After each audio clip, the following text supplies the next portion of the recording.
Hi, welcome to the Tennis Smart CS USA presentation regarding the American University pathway. My name's Sarah Borwell. I'm originally from Middlesbrough, England. I'm a product of the American University pathway, having not been a top junior, being in full-time school. I didn't travel the world playing ITFs. But I did find myself in a really great situation at an American university, which really helped me develop my game. I gained a degree, which again helped further my career in business. But the biggest part of it was it helped me get to a certain level where I was able to go pro.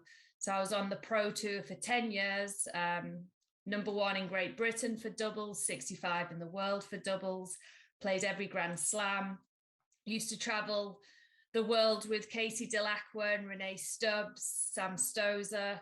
So I have very fond memories of being in Australia for the Australian Open over Christmas time. And since the tour, I've been traveling around the UK mainly presenting, but also presenting to other countries, making sure everyone's fully aware of what's available to them. And if tennis is a sport that they really enjoy, you enjoy being on a team, but you also want to get a good degree, this presentation is perfect for you because we're going to talk about how to get to American University, what to expect, what's the level like, what are the academics like, and just how it can kind of help you transition out onto the pro tour or into the working world like many do. The best part right now with Tennis Smart, having placed over 1,000 players, and I've done it for 10 years, I've now joined forces with CS USA. And we're part now of the Keystone Sports, where we have a huge team around us, not only offering you the personal care of the placement with me, making sure you're in the right setup, both academically and for your tennis, but once you're in America, making sure that you are being looked after. And if you have any questions or you need support, that we are there for you. Now, I joined forces with CSUSA and Keystone Education because I really wanted to make sure that the transition out for all players after university is a lot better. It's something I've always tried to do, but when it was just me at Tennis Smart, you become quite stretched with all the different jobs you have to do, always wanting to make sure the placement is perfect. But now we have a 25 strong team around us, and we're going to help you while you're in college, and we're going to help you with the transition out. You're going to be part of our network, where on this network, depending on what you want to do in life, what journey you want to take, we're going to have speakers come in and talk to you. So if you have an interest in going pro, we'll have a media guidance person come in, talk to you about your media help, how to best advertise yourself, if you need agents, how to find sponsorship, how to talk to the newspapers, the journalists, if you do end up at a Grand Slam or a big tournament. If you have no interest in going pro, but you really want to put your best foot forward and build your CV, your resume, how to interview, and maybe you want to go into the marketing realm in sports management, sports marketing, we will have people coming in to talk to you. So it's a really good networking potential. Now, so that I'm not rambling on, we have a great video to show you exactly what to expect when you join the CSUSA and Tennis Smart team. At CSUSA, we understand that our work of helping you to become a student athlete is not just about those 4 amazing college years. The journey doesn't end there. It continues. Our job is so much more than just finding the ideal university. CSUSA is our engine, the starting point, where a long and thriving relationship between us and our students begins. Take your mark. This is the foundation for what is to come. We are not just American college sports recruiters, but the creator of pathways. We've partnered with the right people, institutions, and companies. all with the goal of assisting our students in their next steps. Through our Pursue group and brand, we can give students a pathway to the next stage of their development. If you're good enough to play pro after college, Pursue Pro can represent you and further your career as an athlete. You need to have the talent and the skills, but just like you need an expert to find the best school and team, you need someone with the network to market your athletic ability in the pro world. So many of our students seek further education after completing their bachelor's degree. Pursue Education can help you find the right master's program in the US or many other exciting countries. Through our educational partnerships and network, this is all accessible. Ultimately, everybody wants to find their dream job, and that is often why we go to school. Through Pursue Career, we are partnering with key recruiters, setting up exciting programs earmarked for our graduates. Great businesses want great minds with the right characteristics and mentality. Our student athletes are in demand. And maybe one day we can go into business together when you start your own company with the help of Pursue Capital, investing and advising in your project. Starting your journey with us is so much more than helping you to college. At Pursue, we help student athletes become successful professionals. We help driven people pursue ambition.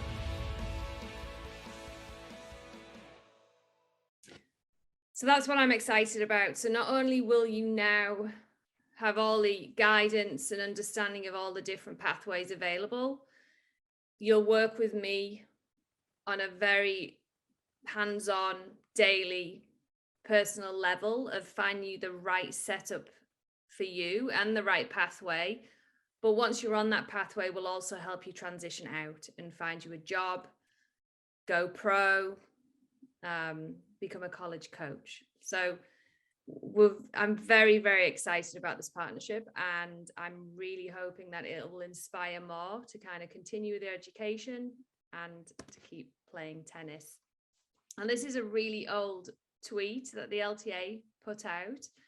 These guys are a lot higher now on the tour, but the big thing that you can take from it are the three pathways that they've chosen. So you've got Neil Skupski, who went to America. He played at LSU. Luke Bainbridge, who at 18 thought, okay, I've assessed the situation. Financially, I'm ready. I've got a good team backing me. Physically and mentally, I'm ready. I'm going to go pro. So he went pro at 18 and chose the tour. And then Johnny went to a British university. He was at Stirling. So you've got three pathways here available, and they've all been very, very successful on the tour. So if the dream is going pro, that is your end goal. Just be aware that all of these pathways work. Now, America's slightly different. We do 4 years over in America, and that's because the first year will be a lot of core subjects.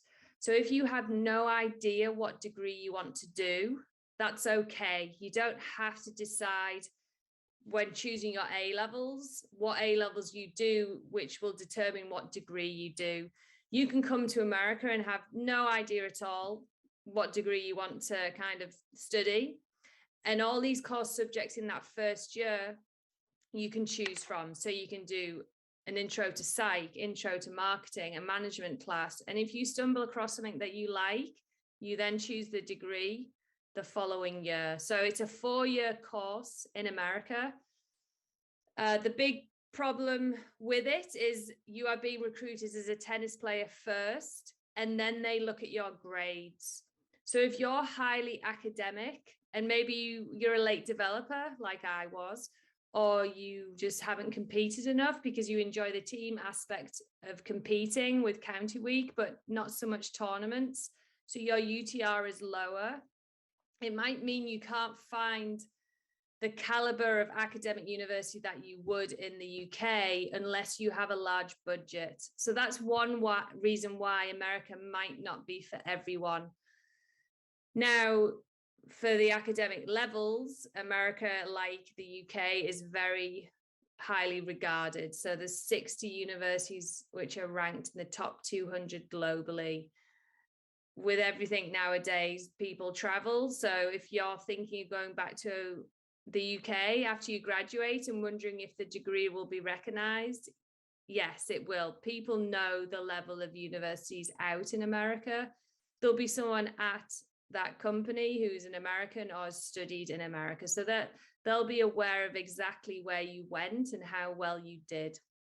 Now, there's 4,000 universities in America, and so you have to try and find the right fit for you based on your tennis level and your academics.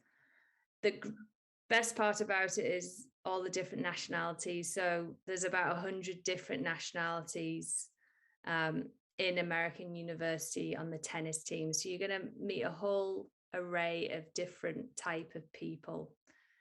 The biggest problem with America is the lack of loan situation. So we cannot use our government student loan out in America. So unless you're getting a full scholarship, your parents will have to pay towards that scholarship.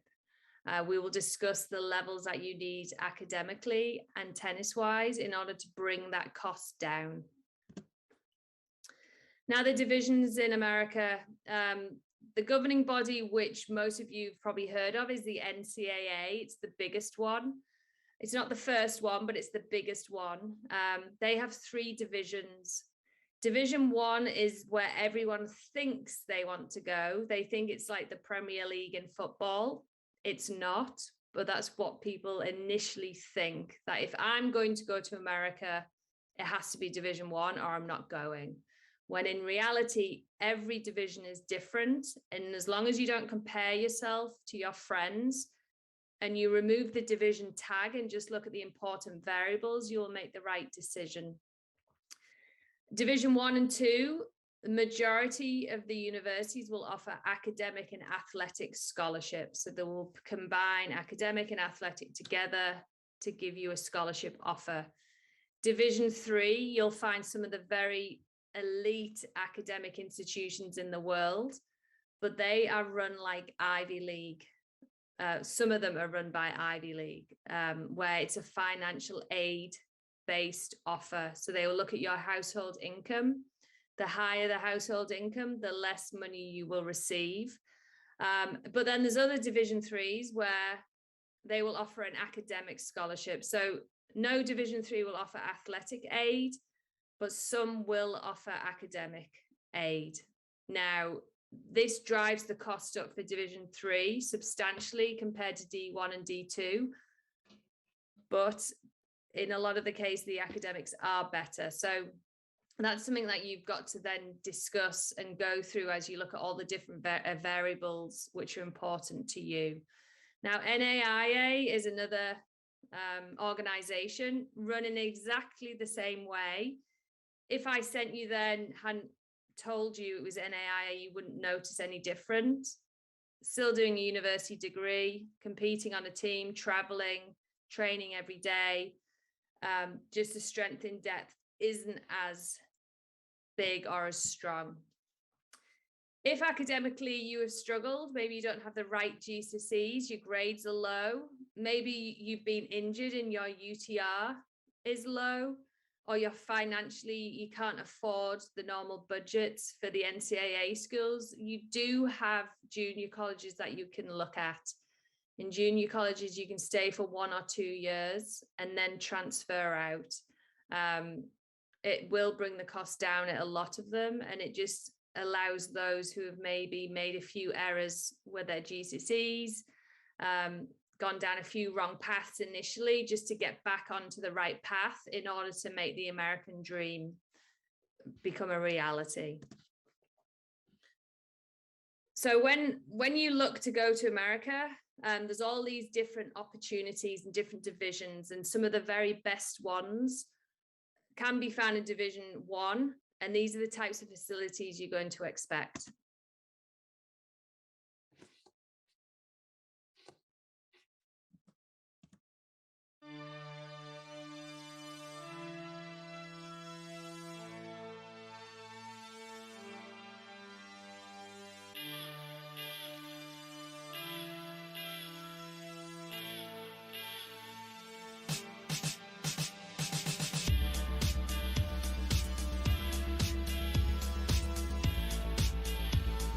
One of the great things about our facility is all the amenities that we have, from a state-of-the-art locker room where our players can have a lounge area to do homework, to be able to eat meals together, to be able to study and do the things they need, as well as to be able to review some of the match analysis that we're able to give them, and also just an opportunity to be able to come and hang out between practices and matches in their everyday life, to be able to be together in a facility and in a locker room that gives them all the luxuries that they would want to have. The great thing about our facilities is giving our fans a place to come and watch our teams compete in a beautiful setting. The fan support that we have is second to none.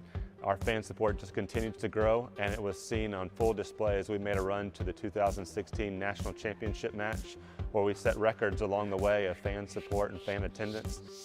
Stillwater is such a great place to live. It's a great community, a great environment. People are genuine. That's the great thing about Oklahoma State and Oklahoma State tennis, is that we're a family, and our fan support and this community is a big part of making our tennis a home for our players.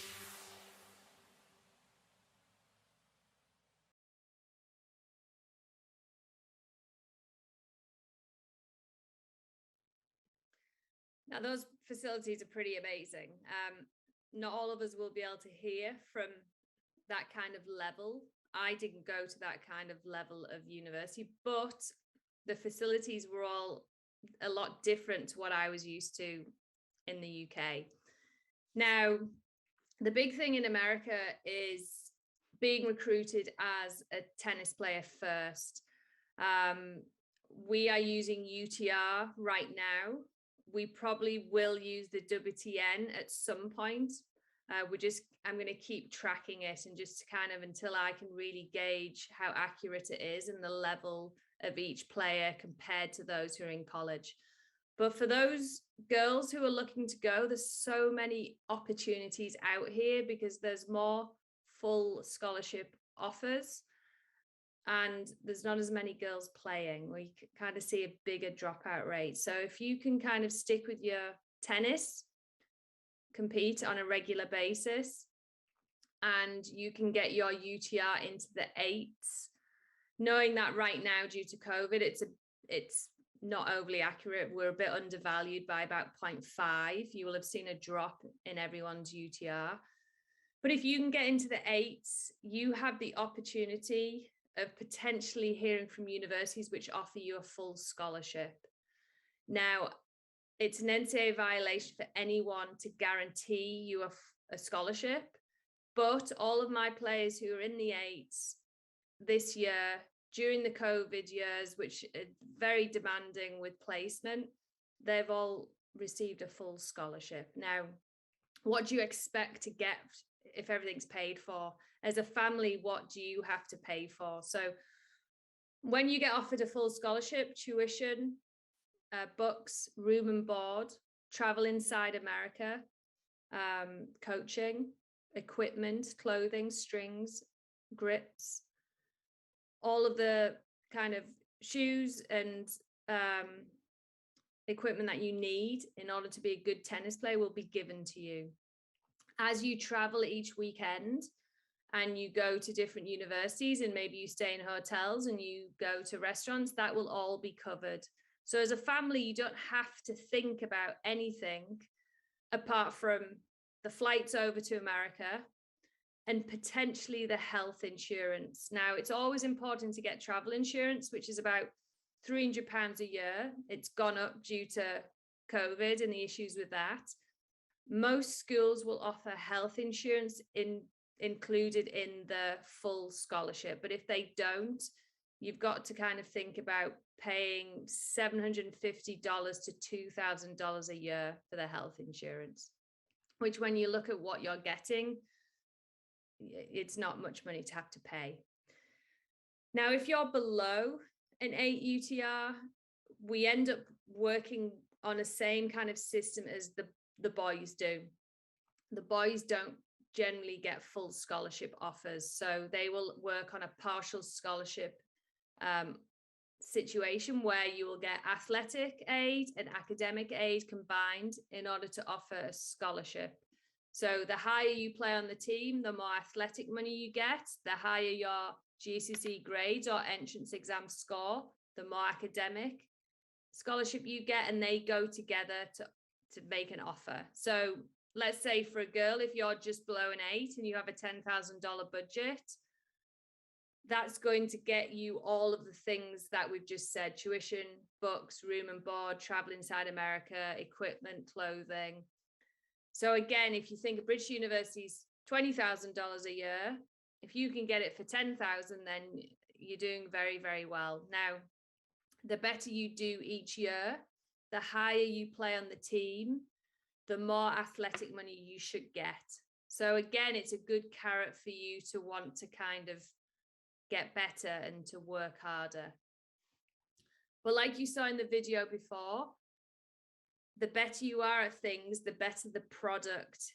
And the product in terms of maybe how you travel around, or how big the budget is, or the facilities, or how far you travel. Some universities this year went off to Australia or Hawaii to compete at the start of the year. You've got the British girls at Florida State, where if they have to travel further than 5 hours, they will arrive on this bus, which has beds, a lounge, a kitchen, Wi-Fi, so you can watch Netflix, and you can relax until you get to the tournament. So the higher your UTR, the further it goes into the 9s and the 10s and the 11s, the more you're going to hear from these big time universities like a Florida State or a Michigan or a University of Alabama. Again, I didn't go to one of these Power 5 conference universities. I still had the time of my life and I came out with no debt. But the higher your UTR, these are the type of schools you're going to hear from. Now, for the boys, because of Title IX, there has to be equality between men and women. And because the men's football team takes up about 100 full scholarships, it means men's tennis and soccer and golf, they can't offer out as many full ride offers as the women's. Women's have 8 full scholarships on many Division 1 teams. The men have 4.5. So you have to think about, okay, what can I afford? What do I want? Is tennis more important or is academics more so? If your budget is low, you then have to find a team where you're going to play top 3 on, because you're going to get more athletic money. If you can do well with your GCSE grades, that's going to become your GPA. And a coach is going to love that, where they might think, oh, okay, David is 6'3". He's obviously got bags of potential, but he's going to start number 6 on our team. So we can't possibly give him a lot of athletic money the first year.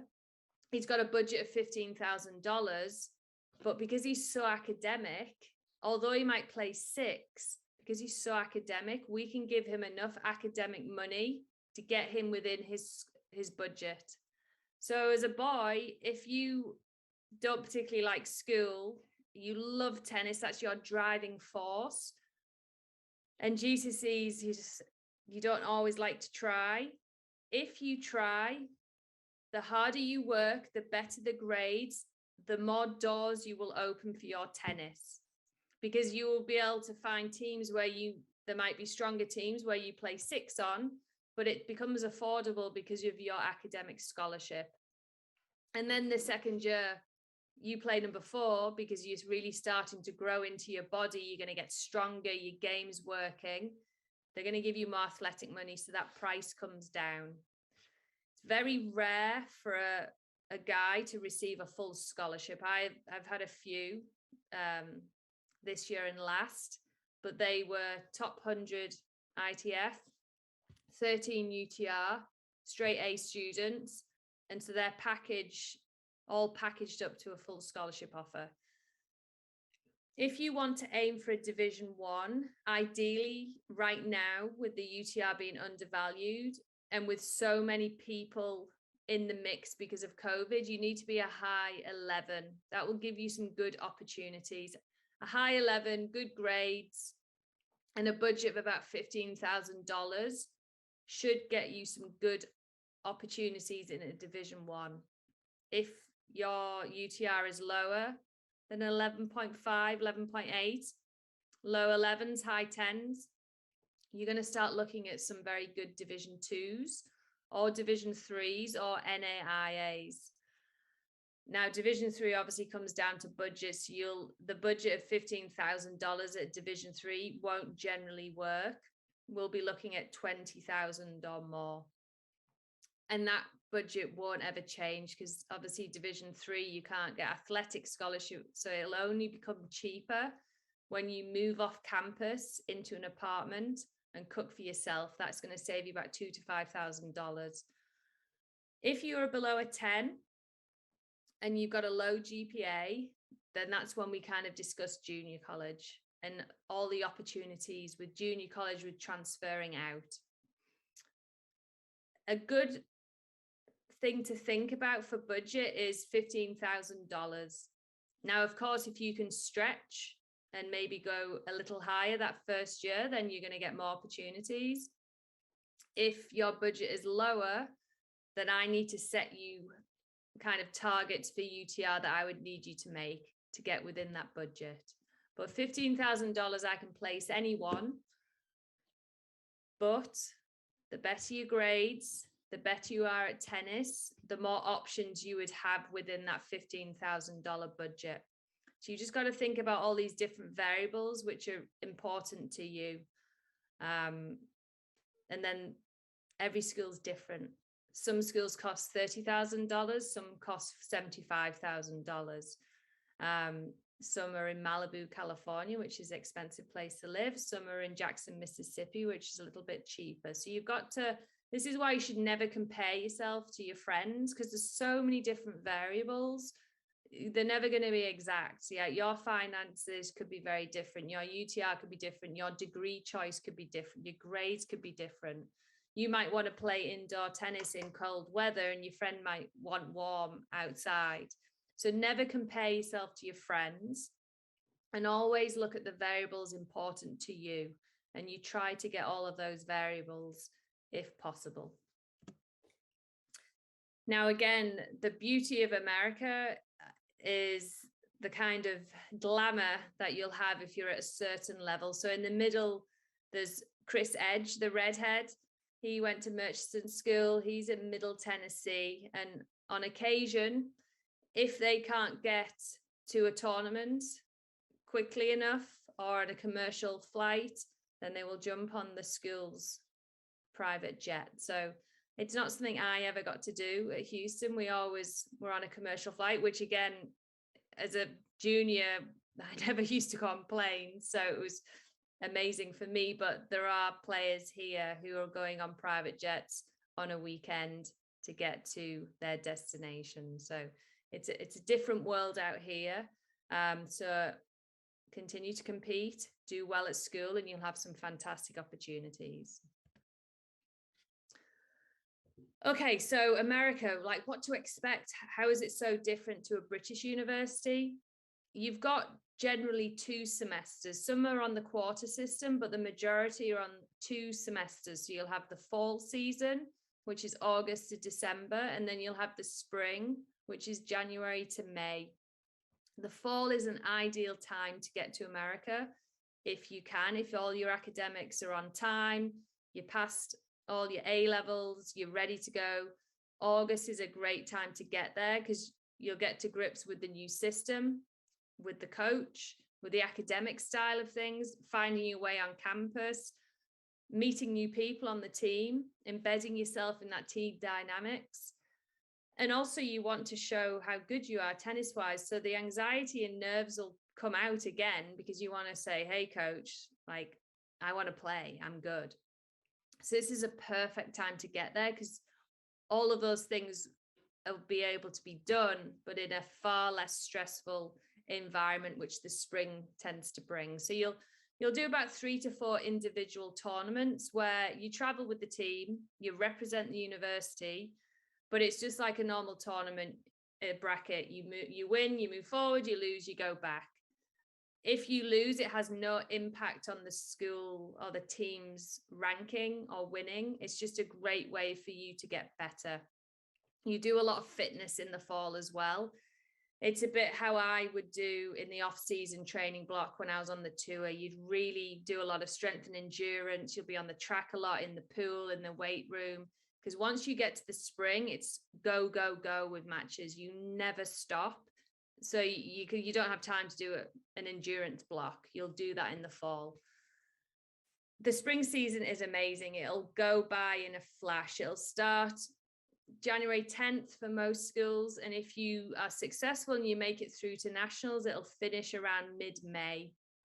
You will be traveling every other weekend. You could be down in Florida one weekend where you leave on the Thursday, you miss school Thursday, Friday, you compete on the Friday, train on the Saturday, compete again on the Sunday. Like, this was the season I just loved, because you'd be in Florida one weekend, then you play at home, then you might be off to California or New York. You just get to visit so many different places, and you're competing with your friends. So think of County Cup, but doing it every weekend. It's a load of fun. And this is kind of what helped me become a professional tennis player, because I played so many matches and they were all under very stressful conditions, because you want to do well for your team. Now, you are a student athlete, so academics are just as important as winning matches and representing the school well on the court. So you must maintain a good GPA. Now, a 2.2 isn't really that hard to stay above if you work hard. If you are struggling, like me, I couldn't do college algebra at all. I would break out into a cold sweat knowing that I had an exam. I got a tutor to help me get through that class. It was very difficult for me. So find a tutor, talk to your academic advisor. If you're struggling with anything, always just speak up. You have to go to class in America. It's not like a British university where it's kind of up to you what you choose.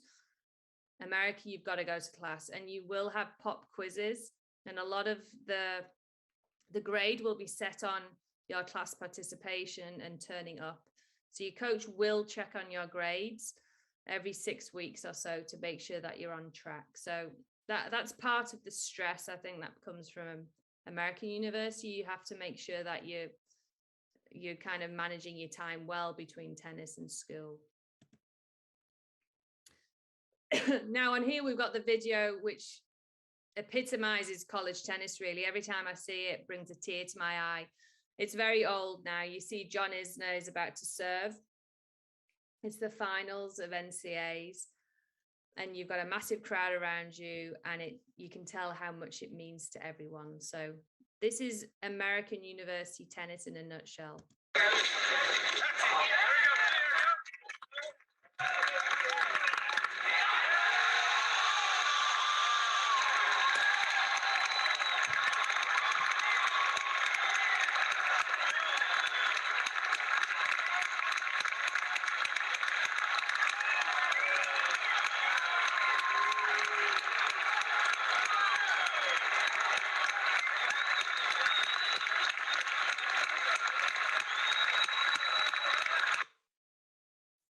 Now, as if you're on social media, on Instagram, on Twitter, you will see countless videos like that. A lot of your friends, British student athletes, clinching for their team. So it's when you're 3-all in a match and you're the last match on and you win, everyone will run on and pile on to you. So it's just an amazing memory to have, and it kind of epitomizes team tennis.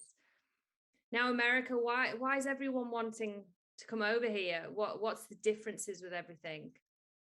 Now, the facilities, for one, are very different to what we used to in the UK. Now, of course, you've got Bath and Loughborough, amazing facilities, really good for athletes. And you've got a lot of professional athletes working out there as well, which is always a good driving force. But in America, everything is bigger. I was at the University of Iowa for 7 years. We had an 80,000-seater stadium, which was full the majority of the time when the team was doing well. I'm now at University of Maryland. Again, a massive stadium. If you think Wembley is probably not even 80,000 seater, you've got the size of Wembley on your campus. And if your team's doing well, it will be full every single weekend, where fans are here to watch and cheer on the university. So all those university students will come and cheer on the team. Now, you could be rooming with a football player, a basketball player, or a softball player, and all of these people are kind of on TV, in the news, and being celebrated. So the facilities, when I first came for my first visit, I was blown away by the size of them. You have Olympic-sized swimming pools, tennis stadiums, baseball, softball stadiums, soccer stadiums. There's just something for everyone. Rec centers for the normal students and the athletes, with climbing walls and swimming pools, treadmills, everything you can imagine. There's something for everyone. So the facilities are very different out in America to what we're used to in the UK. Every team will have a physio. So we all know as a junior, it can be quite stressful finding a physio that you like and the cost of it. Every team has one. And as a coach, they expect you to go to the physio before and after every practice and every match, whether it's to get stretched, get taped, jump in the hot or cold bath, get a massage, see the doctor. You often have to go and see the physio. It's called the training room over here. I spent a lot of time in there just trying to kind of do the right thing and keep my body kind of fit and ready to go, because I was in Houston, Texas. It was 100% humidity, 100 degrees. So I used the cold bath very often. Something that Andy Murray, you'll see him in a lot of the time. So every team will have a physio, just making sure that you are capable of stepping on court and competing. Coaches, it's like anywhere in the world, you'll have coaches that you really like, who communicate to you in the way that you can respond to, and there'll be coaches that you just really can't work with. They speak to you in a way that we're kind of not used to.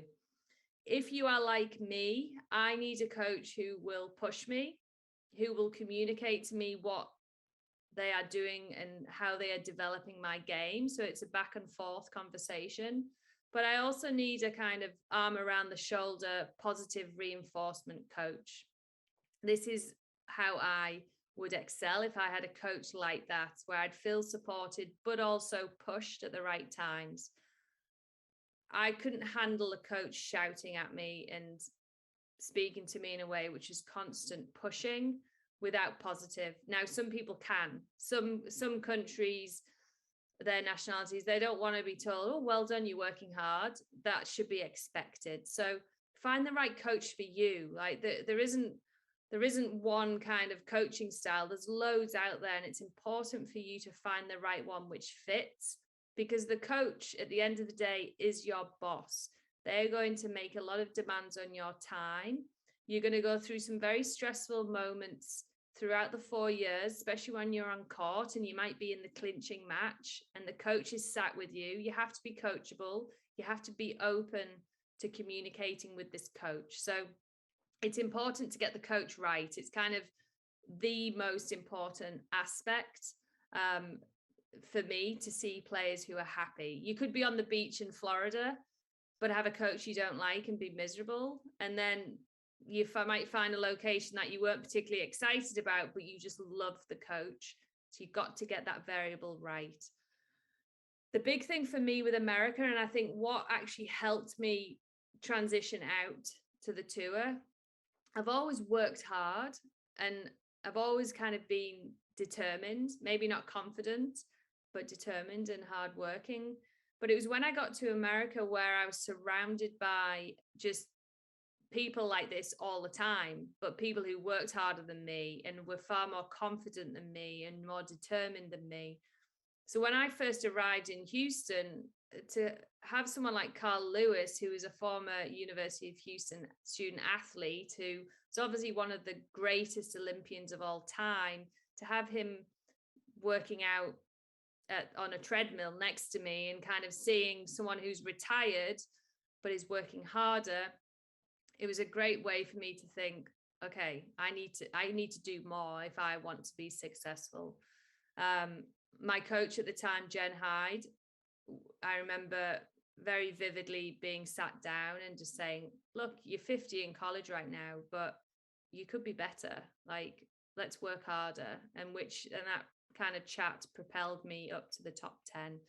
So you're going to be surrounded by some fantastic people, some of which will already be Olympians. Your roommate could be a swimmer who's already competed at the Olympics.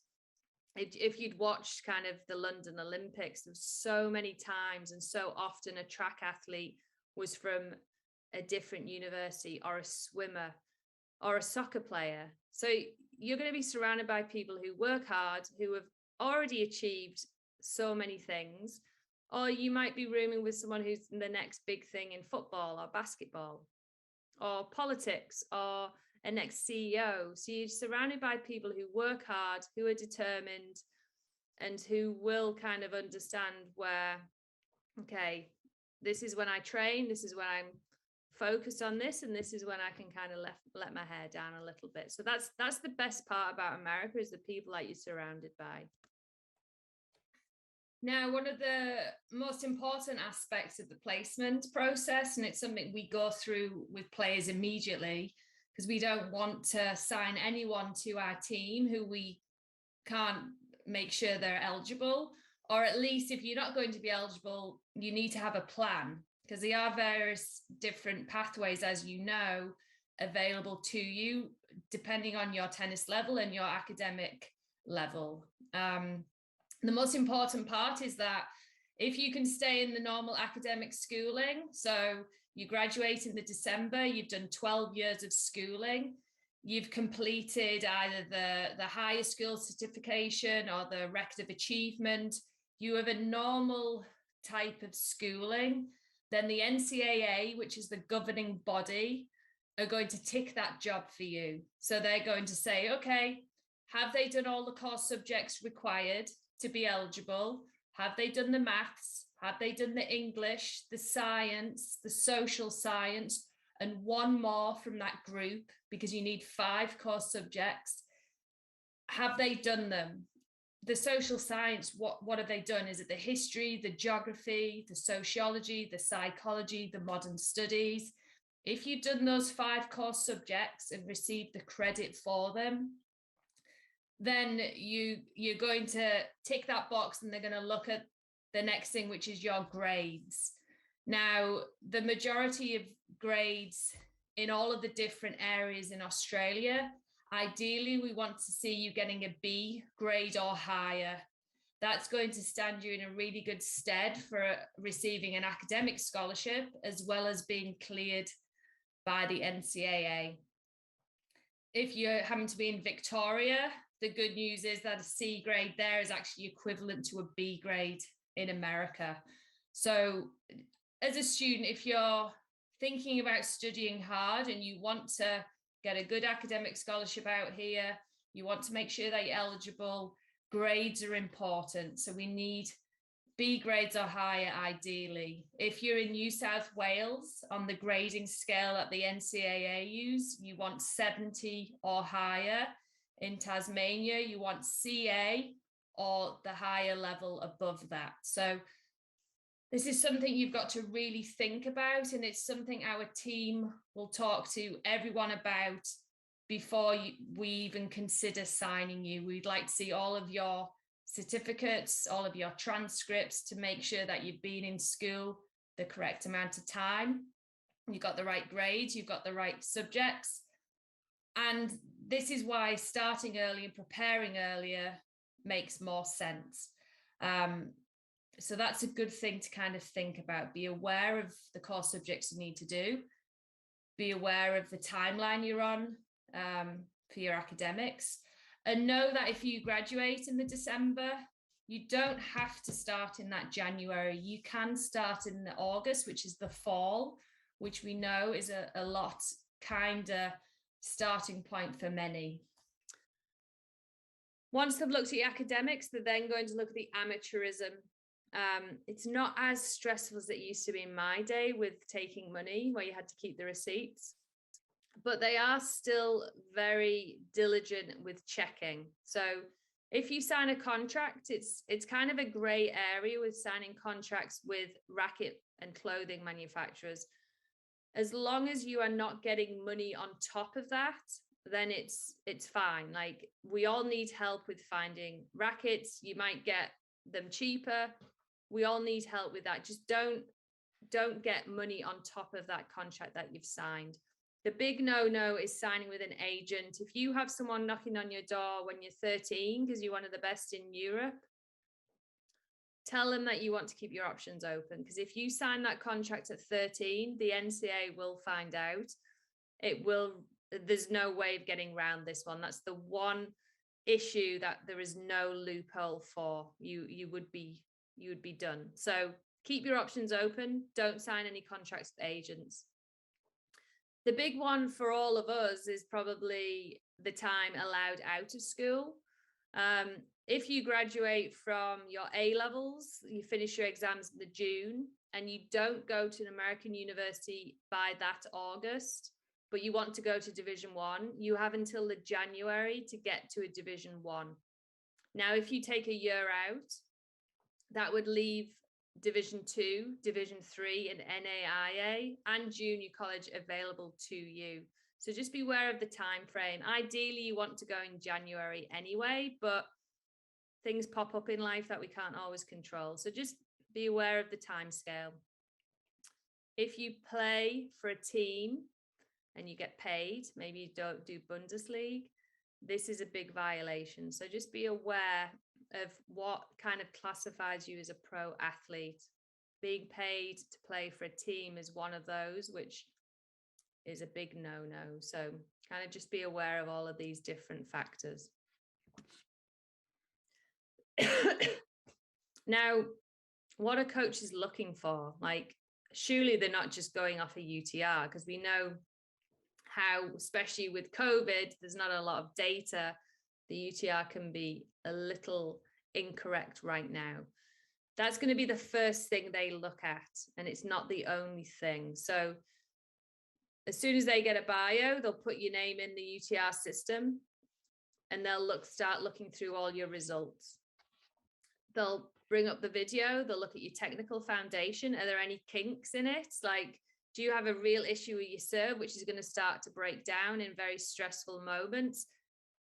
Bits that we really don't have time to change. So if you can have a very strong technical foundation where we know just a few tweaks here and there will be easy to do, then that's what coaches are looking for. Movement efficiency. Do you move in the right way? Are your movement patterns correct? Point construction. Do you just hit it anywhere, or can you watch your game and say, okay, this is what they're trying to do. This is how they want to play. What are your strengths and weaknesses? Are you athletic? This is what they're going to look from with the video. If we stick with the tennis part, they're going to look at the trends of your results.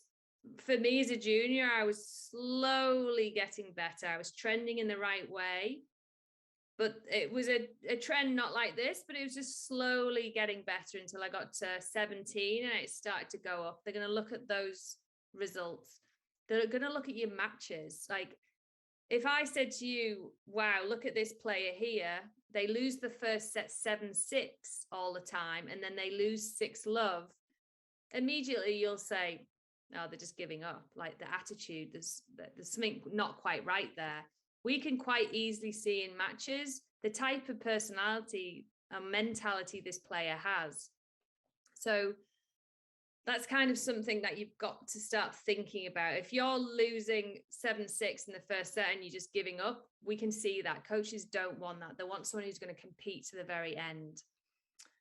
Do you play consolation tournaments? Like, is that something that you do? In my day, everyone did it. You kind of had to do it, even though, I don't know, I lost first round at nationals every year, but I always then made the consolation final. Like, I didn't particularly want to play it. It's stressful. It's upsetting when you lose, but it's those types of matches which have helped me do well. Do you withdraw a lot from matches? Are you always injured? Are you withdrawing because the going has got tough and you can't handle it? So all of these things a coach can just see from your UTR account.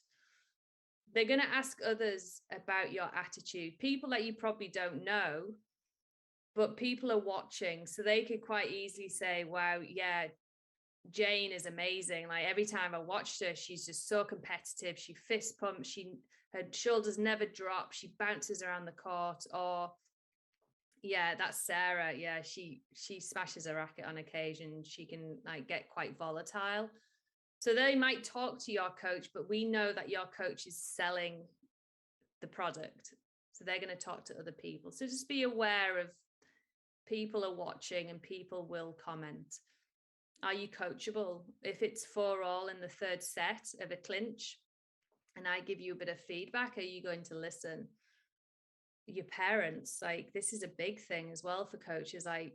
My parents kind of sent me over to America, and then it was up to me to deal with a coach. If I had any issues, yes, they'd give me support, but the coach, I was working with the coach. So as parents, do you kind of get overly involved? Are you supportive and will be supportive of the coach? Again, all of these things can be found out. Social media. Don't put anything on there which might prevent you from getting a job at some point. Like it's a tough world to live in now. I'm glad I didn't have any access to any phones when I was young, but just be aware of what goes on social media, because a coach will have their players look through it. And if they see things that they don't like, they will put your name to one side. So that's all the tennis bit. It's all the personality, mentality. Are you a team player? And then finally, I really like this player. Can we get them through admissions? Do they have the right grades, the right SAT or ACT exam, which will allow them to get into the school? So this is the bigger picture. Once they speak to you, they will see this picture as well with how you communicate. These are great websites. ITA Tennis, doing a great job there now with all the blogs, all the information. It shows the rankings, it shows you all the divisions, the teams. It's a great place to go to if you're just curious about America. Tennis Smart is obviously my website. Loads of good tools on there, videos. There's a really good webinar that myself and Barry Fulcher did during the height of COVID, where it's about 3 hours long, but you can dip in and out. We've got some great speakers from American University, British University. We've got 2 former professional tennis players. We've got the tennis industry on there. It's just a really good tool for you to kind of get an understanding from the people from each pathway. And we've got former student athletes speaking as well about their experiences in American and British universities. So that webinar is excellent. I would really highly recommend you going there to the Tennis Smart website. It's on the first page. myutr.com. Very good website as well. For one, understanding where you're at. Are you scheduling your tournaments correctly? Are you playing the right people? But also, we all have goals and dreams. A lot of you want to go to Florida or California. Just put in the name of the school you want to go to. UCLA is one that gets said a lot. Put their name in. Their whole team's UTR will pop up. So you'll see how far off you are, or actually, wow, I could make that team. So it's a good guide as to when their team pops up, just look down to the 4th player. A coach won't generally recruit for below that. So look at the 4th player's UTR and it'll give you an idea of what goals you need to set yourself. At this point, we'd have questions. If anyone has questions in the presentation, we always have it here. But then the next bit now is about Tennis Smart and why I am very excited with working now in the partnership with CSUSA and Keystone Sports. Something I've always done is support players all the way through college. We have about 30 Tennis Smart players who are college coaches, which is fantastic. We've got Seb Ray, who's at San Diego. We've got Alec Foote, who is a head coach at University of Charleston, West Virginia. It's just so nice to see so many good young people who are going into college athletics, and for them to be Tennis Smart is even better because it makes my placement little bit easier.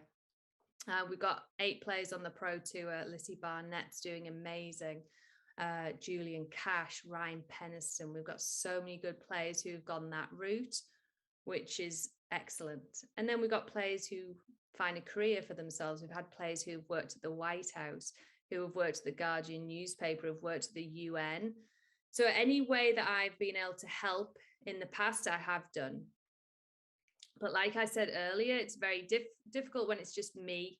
Now I have a whole team around me where you will be on a network of everyone sharing ideas. You'll have access to webinars with people from your particular field, media training, how to find an agent if you want to go pro, how to find a job in sports management, podcasts. You want to get a master's, but you want to do it in Spain. We're going to help with all of that now. And so the ongoing journey with us will be very, very hands-on, more hands-on than any other company. We will check in on you on a regular basis, and you will have access to this network. A lot of Tennis Smart alums will be on there. And at some point, you'll be one of the alums, and you might be in need of someone who is a coach for an academy in New York, and you can put your advertisement on there. So I'm just really excited about this next bit, and just making sure that we have a positive cycle of players being aware of what's available, going through an amazing experience, but with support, and then helping you out the other side.